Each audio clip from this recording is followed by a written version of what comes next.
1.2, Transformations and Symmetry. A transformation is a change made to the size or position of a figure. The figure resulting from applying a transformation to a figure is called an image. And when you talk about the image, you read each point as a prime. So for example, if I moved this image, I'm just going to eyeball it, just over a scotch. This point becomes A prime, and you use little apostrophes to represent prime. So say I moved this again, you could use a double prime and two apostrophes or tick marks to talk about a double prime. Then this would be C prime and B prime. So again, you read that as C prime. A rigid transformation is a transformation which preserves the size and the shape of the original figure. So a rigid transformation creates congruent or equal images. A non-rigid transformation is a transformation that does not preserve the size and shape of the original figure. The type of transformation that creates that would be a dilation, where it grows either larger or smaller in size. We're going to focus on the 3 rigid transformations for now. Eventually we will talk about dilations, but that's going to be for later. So the 3 that we're going to examine in this class quite a lot are translations, which is a slide.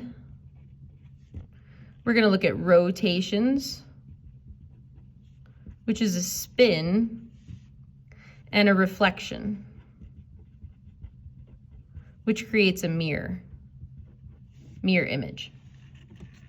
So the first one we're going to talk about is a translation.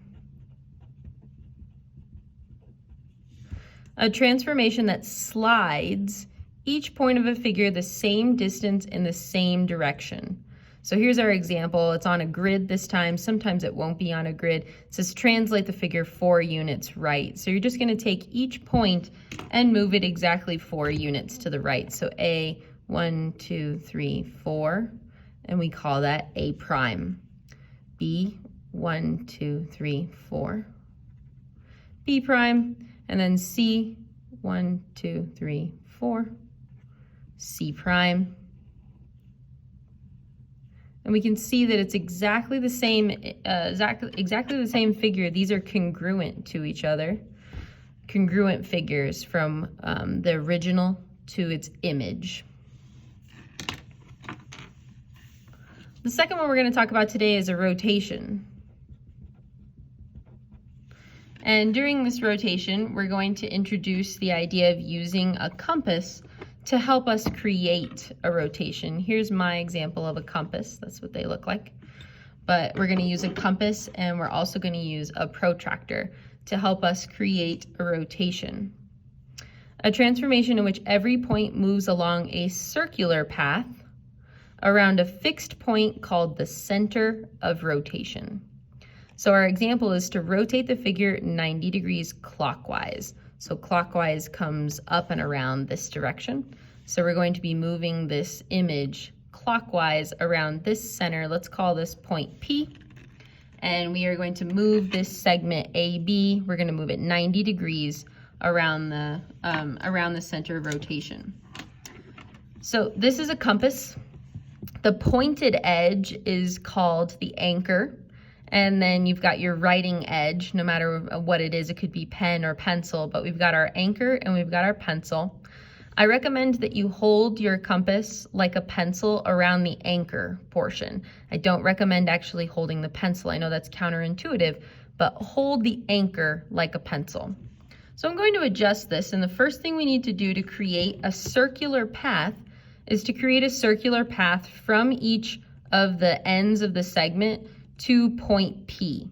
So what I'm going to do is I'm going to place my anchor on point P and open my compass so that it's from the length of point P to point B. And we're going to create a circular path from point P around in a circle. We're only moving this 90 degrees, so it's possible that the circle doesn't actually need to connect up, but I'm going to switch hands for a second to connect my circle. So now we've got a circular path again. I put my anchor on point P and my pencil open to the distance from P to B and created a circle. Now we need to do the same thing with point A. Again, it's okay, we're only moving this 90 degrees, so it's possible that we may not need the whole circle, but get as much as you can fit onto your paper. So I'm going to create a circular path.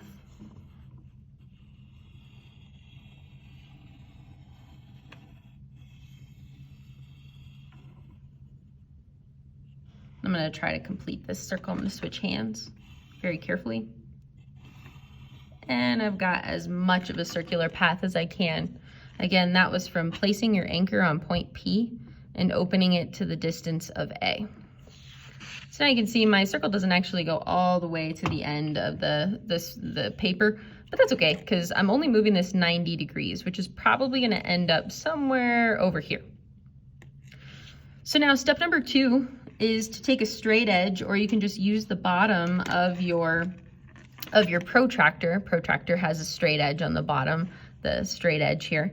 And you're going to connect the line between point B and P. Connect that up. You're also going to connect the line between point A and point P. And what ends up moving 90 degrees are these two lines. These are the focus points. We're moving point segment BP 90 degrees, and then we're going to move segment AP 90 degrees as well. So recall that when you're looking at a protractor, this middle part is where you're going to place your middle of your center of rotation. So we're going to place the middle of our compass, place the middle of your protractor on point P.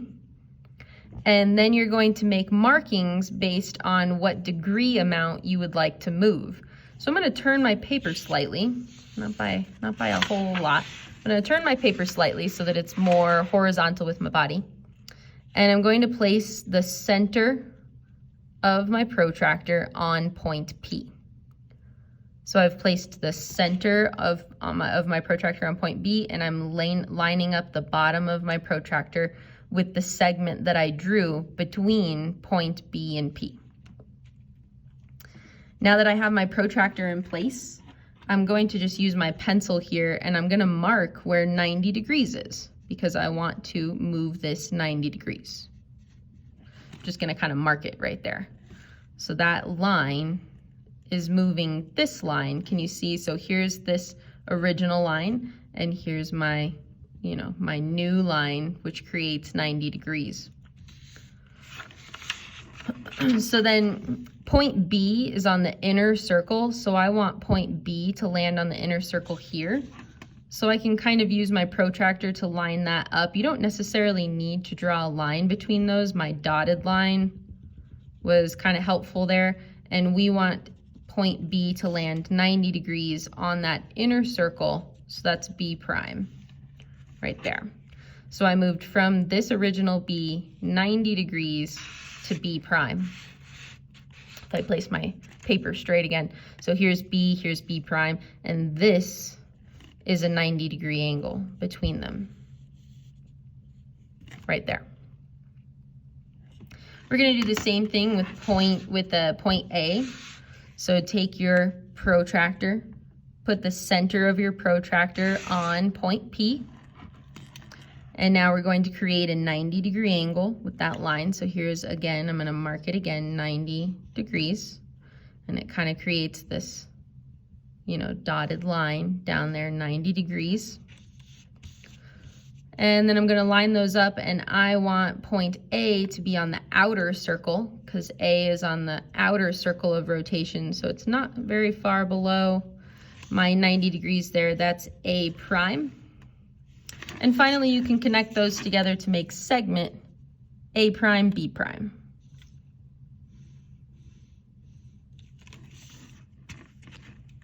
So here was my original segment. I can even use a highlighter to kind of highlight the original and highlight the final. So here was our original segment, AB, and I rotated it 90 degrees and it became A prime, B prime.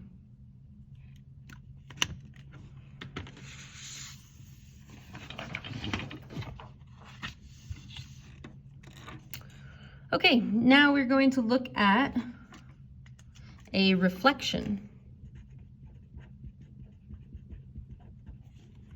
A reflection. A reflection is a transformation that flips a figure over a line called a line of reflection. And we're going to reflect the figure over this line. This is our example that should have a period on it. But this is our line of reflection, the dark one, and we'd like to flip segment AB over that. So if you imagine that you folded your paper in half, the A prime, B prime is going to look something like this because they're making a mirror image of each other. So my final situation should look something like this for B prime up here and A prime down here. We're going to use our compass again to help us create this reflection. You need to create a reflection that is at a 90-degree angle from point B over to its new B prime spot. We're also going to use our compass to measure that length from B to the line of reflection and then use that on the right-hand side. So I'm going to turn my paper again. Makes it a little bit easier if the line of reflection is horizontal with your body. So turn your paper so that your line of reflection is now horizontal. You're going to place your anchor, or the pointy end, on your point B. And you're actually going to open your compass at any length. It doesn't matter how far it is, as long as it goes through, as long as it touches 2 points of your line of reflection. So I'm going to sweep this through my line of reflection.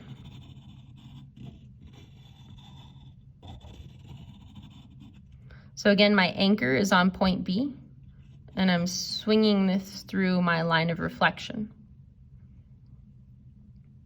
Now don't change your compass and don't move it, don't change the size, just pick it up. And all you're gonna do is move to the intersection that you created. So from point B, move your anchor to the intersection that you've created on either side. I'm gonna do the right-hand side first. So you see the intersection that you created between your arc and the line of reflection. What you're gonna do is you're gonna make a little tick mark out in space on that side. Now don't change your compass and turn it over. Put your anchor on the other point of intersection and cross.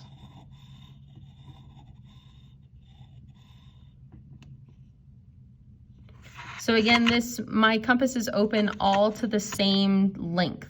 So if I put my anchor back on B, it creates that. If I put my anchor back on B, it creates that line. Then if I move it to this intersection, it creates this line. And if I move it to this intersection on the left, it creates this line. Now the points that you're interested in are this intersection and point B. So what we're gonna do is we're gonna connect those up. I'm gonna use my ruler because it's a little bit longer. We're gonna connect those up in a long line. What we've created is a perpendicular so that we know that we're reflecting directly over this line of reflection. The last thing you need to do is use your compass to measure the length between the point B and your line of reflection. So open it, let me show that better. Point B to the line of reflection. And then you move your point B, oh look, and it goes right through my intersection right there.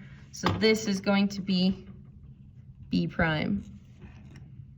And that's gonna be true if you do this accurately. You're going to get your B prime or your A prime in the same spot if you open your compass to the same length each time.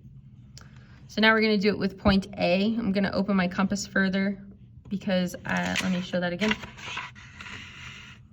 So put your anchor on point A, open your compass wider, and we're going to swing our arc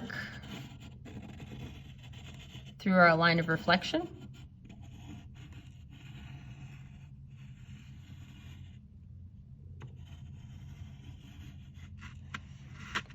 Now I'm going to move it down to the intersection I created on the right and swing an arc.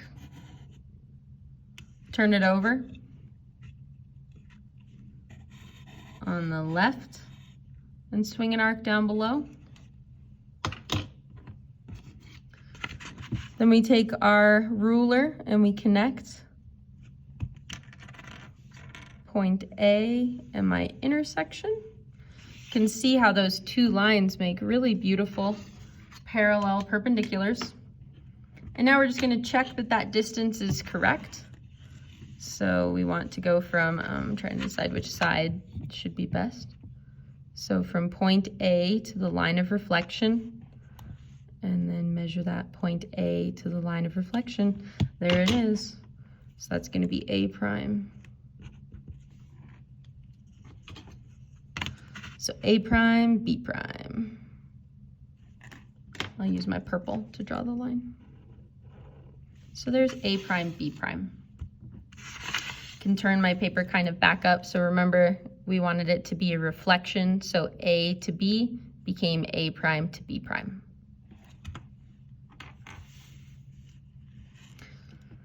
The final bit of this is that once we create a transformation, sometimes it can have symmetry. A figure has symmetry if the original figure and its image coincide after transformation. There are three different kinds: translational, rotational, or reflectional, which is different than translate, rotate, reflect. This is talking specifically about symmetry.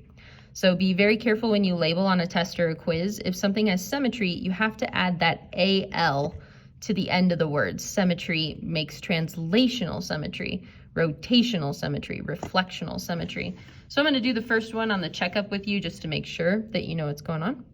Draw the lines of symmetry for the figure and name the types of symmetry the figure possesses. So here's a star.